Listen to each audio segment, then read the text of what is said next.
Have you ever thrown a screwdriver straight up in the air, then walked forward without looking up? You're like, please don't. I did as a kid, and it sounded like a good idea at the time. Okay.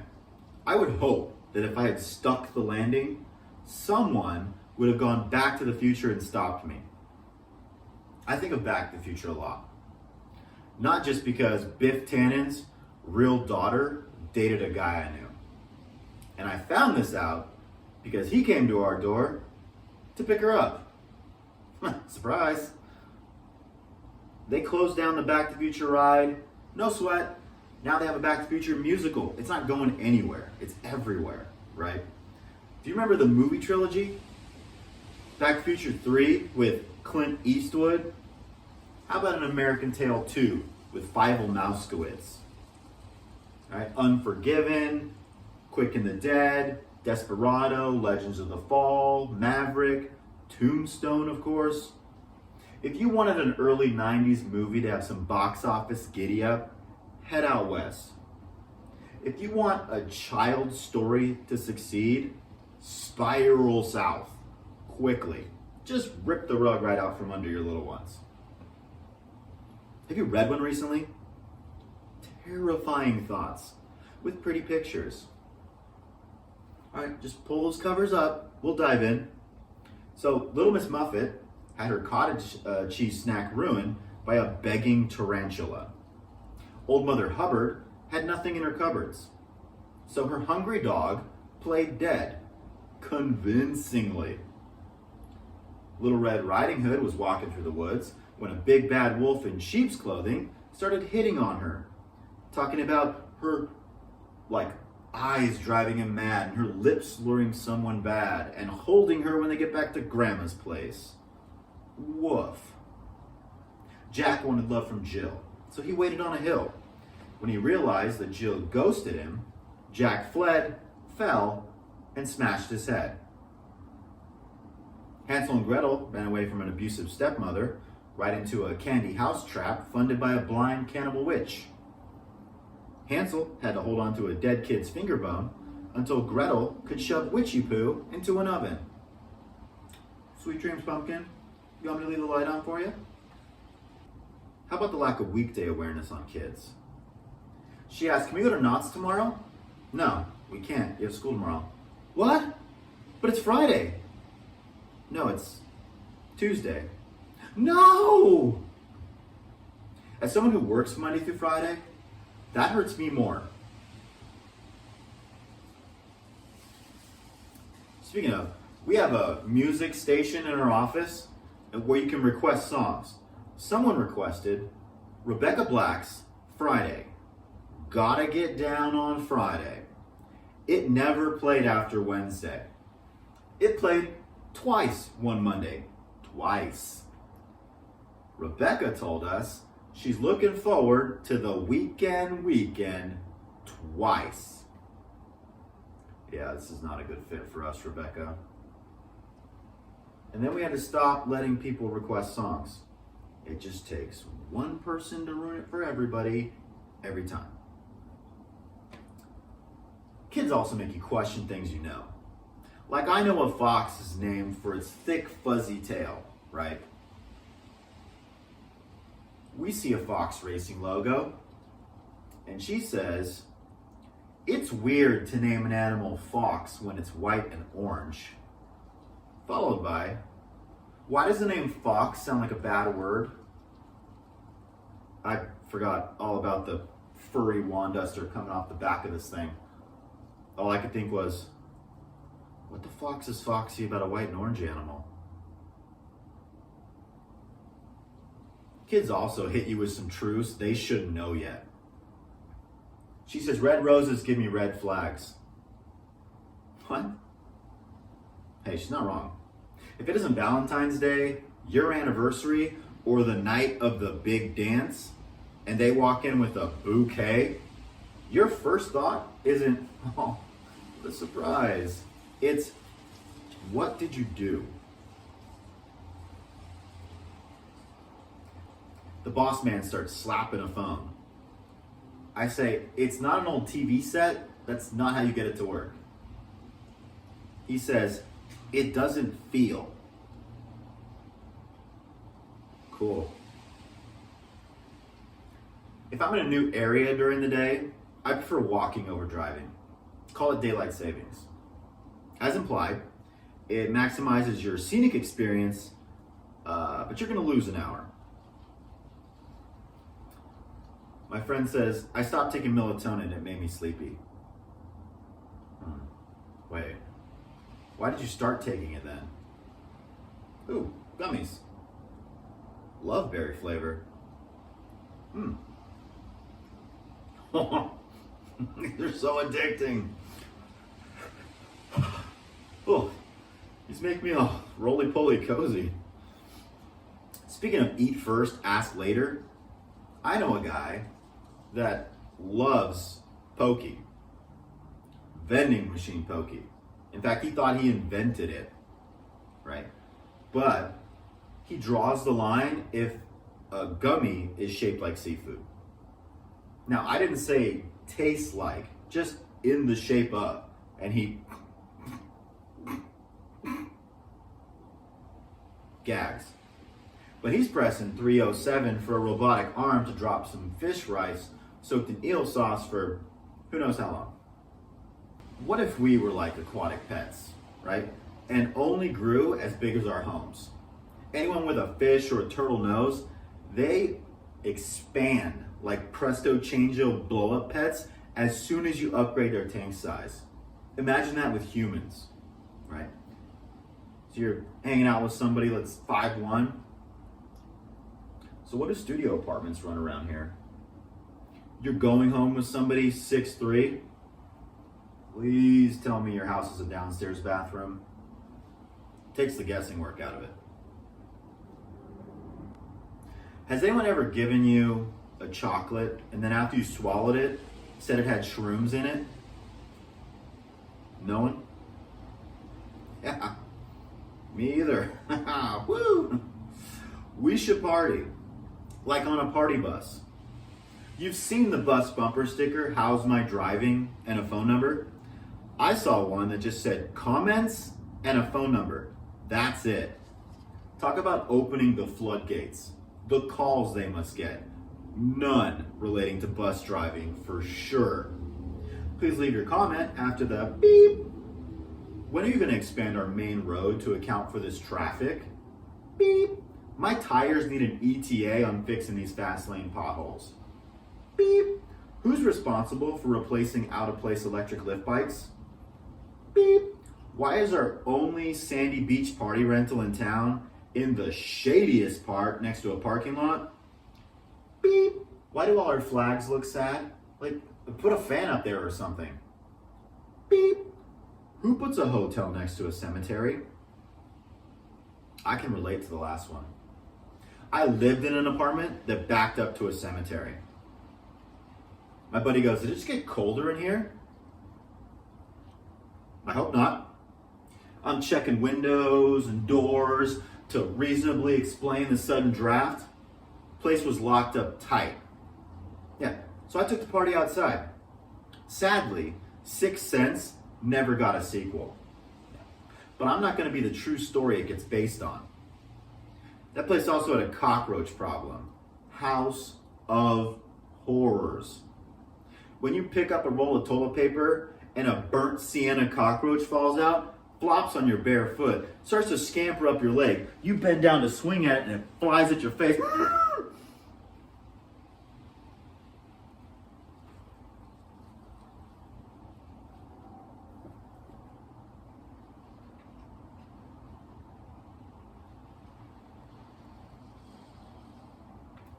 Somehow lands on your head. By the time I go to the fine dining Italian restaurant near the gym that my little brother worked at, certified trainer, he never sang it. He brang it. Now, they had birds nesting in their front lawn hedges, so they put up warning signs, but not where I was standing. This mama bird must have been the Where's Waldo of finches. And I was the first guest to get too close to her nest. So she came flying out of her hidey hole, pecking me in the ear. So I ran forward to draw the attack away from my date. I mean, that's what I told her, but come on. I ran because a bird was pecking me before dinner. Bird flu's not an appetizer. This bird was persistent too. She pecked me all the way to the door. Like, that's why moms are heroes. Dad bird, one swing. Whoa, take it easy, champ. I was yelling at her too. Did not deter her. I wasn't even looking at your rigs, lady. Or the time I went to the midnight showing of The Exorcist. I walk out to a thick fog at 2:30 in the morning. Got home at 3 a.m. Now, regardless of your religious upbringing, possession movies have told you what time of the day 3 a.m. is. Now, I walk into my bedroom to hop in the bunk bed I share with my little brother, and exorcist Linda Blair goes and looks me in the eyes. I back out of the bedroom door, shut it, turn the lights on, and South Park until I can calm down. Now, to be clear, Linda Blair wasn't in that bed. My little brother had a nightmare, so he went and slept in my mom's room, and my little sister went and slept in his bed. But in 3 a.m. foggy darkness, after The Exorcist, she might as well have been floating over that bed cursing at me. In the vein of gory details, there's one time I got a blister on my finger. It was a big one. My mom goes, oh, I'll pop it for you. I go, no, I got it. Just heat up the needle for me. I'll do it myself. I walk into the bathroom, followed by BAM! Against the door. So she's pushing the door open to find me laying on the floor. Because blisters are tougher than they look. So I had to push pretty hard. And I'm just trying to get through the blister till it finally goes through my finger. Yeah. Now, some people are sheltered and they don't have these types of life experiences, right? Like, this reminds me of a creepy crawler bug set. I don't know if anyone had one of these as a kid, but you always made the bugs in like weird colors. This gold guy has got me all nostalgic over here. But it also reminds me of the time when I stepped out of my apartment and almost walked into a huge spider web. The light hit it just in time. I took a step back, and the Point Break of spiders did its best Keanu Reeves and web jumped right into my left pocket. That was not his first web dive. That was timed way too perfectly. Looked like they were in a flying squirrel suit. All the way down, legs back. Come on. You don't survive all these sudden encounters to then jump when someone says, boom, from around the corner.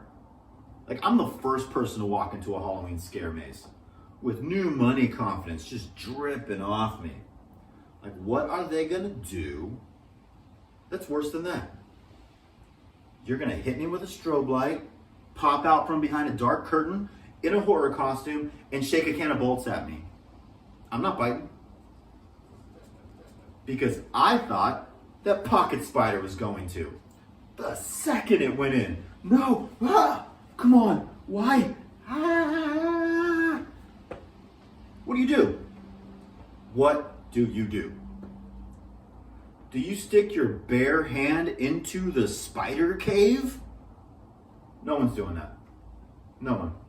I dare you. Yeah, it's not happening. I saw a large speckled spider who was doing pocket jumps for fun, just for funsies, and you're gonna reach your hand into that den? No way. No way. You can't Google fast enough. Is this spider aggressive, right? What will the reaction be when he bites me? Because he's clearly back prepping for something, right? No way. No way. I dropped trout right then and there. Gone. I used to do real estate, but it's been a while. So I'm not up to date on current squatter rights. Yeah, that spider now owns those pants. Until that spider decides to leave all on its own. Have fun. I'll grab a new pair before I reach in there. Now, there are kids out there who are sheltered from such life events. And what are the results? They're worse than you think. These kids can't eat grapes. Yeah, because they remind them of eyeballs too much, especially a crisp grape. Yeah, true story.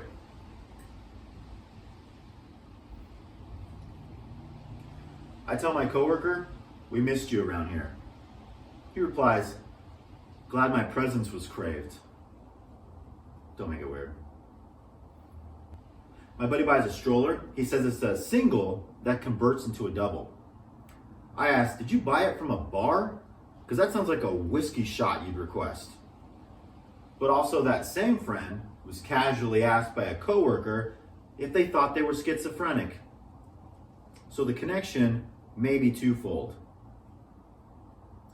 Do you ever want to drink, but your little one tugs on you, yelling, no beer? Right? Just surround yourself with the right people. I have a friend with a laugh that sounds like someone rubbing a calloused finger around the rim of a champagne glass. And it's infectious. Once she starts laughing, she can't stop herself, and soon enough, neither can you. To the point where you start to feel giddy and wonder, have I been drinking? Problem solved. Don't mix cigars and golf. You're already boozing on a cart in the sun. You get far too lightheaded. My buddy's like, you are staring at the sun. Whoa, I thought that was my ball. You haven't even swung yet. Ugh, I need to ash this thing. When I lit the stogie, I was Jeff Goldblum in Independence Day, ready to celebrate a victorious venture. Then the alien ship stores started closing, and I was trapped in a golf cart while my friends finished the golf game. We're getting ready for a lunch buffet. My buddy says, let me take off my watch. So many questions. Is it so he doesn't feel bad that he's been there too long? Or so he can argue when they say he's been there too long? As if he noticed me getting lost in the sauce, he asked if I wanted to try a Mexican restaurant afterwards. After the buffet? For what? Like, they don't charge by the plate here. I'm filling this thing to capacity. You couldn't buy a seat. It is standing room only today. What is this second location going to offer me? Oh, thanks for having us. Your food smells delicious. And I love the decor. But I'm stuffed. So I'm going to head out.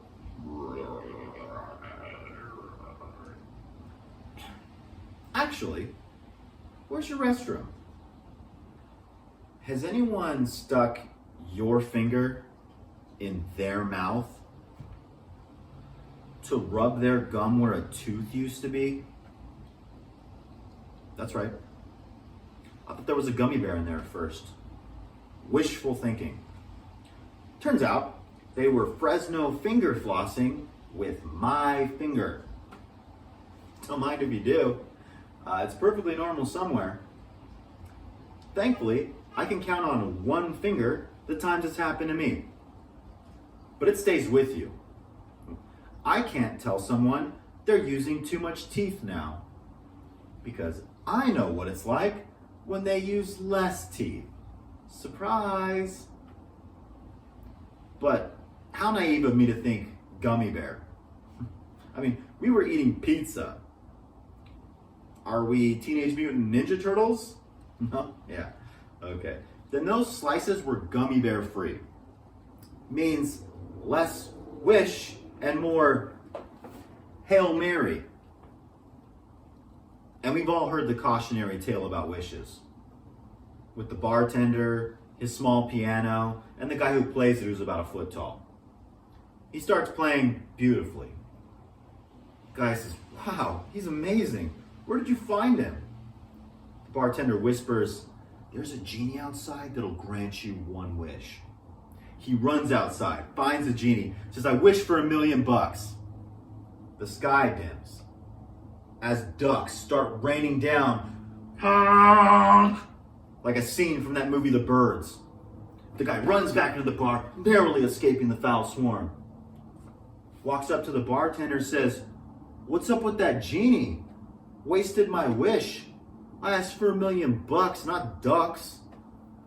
Bartender says, "Oh, forgot to warn you. The genie's hard of hearing." "You really thought I asked for a 12-inch pianist?" Locally, we freak out when it rains. Like we're gremlins and getting wet's gonna make us start spawning. It's West Coast rain. It's a shower with poor water pressure. Nothing's getting done here. Keep your clothes on. I don't know why people are still awkward about coughing in public. They are. People still react. Ugh. And then defend it with, "I'm not coughing, I swallowed wrong." Really? I'm to believe that you swallowed so poorly, it sounds like a cough going down. Was it a frog? You tried kissing the frog, no prince appeared, then your fairy tale turned into a campfire story. You swallowed him whole like a fever dream after reading Stephen King. She goes, "No, it was juicy in my mouth, but it dried out quick." That's an AB conversation. So I'll see myself out. Listen to the wind out there. Perfect for spooky comedy. Love it. Wow, that's really picking up. Have you ever tried something new and the person you're with goes, "Finally"? What do you mean, finally? You didn't request this. There's no menu you pointed to, and I wrote down your order, repeated it back to you, then just never brought it out. So easy with the finalies. And yes, that's my final joke. I have needs too, and I needed an abrupt ending. Finally. Thank you.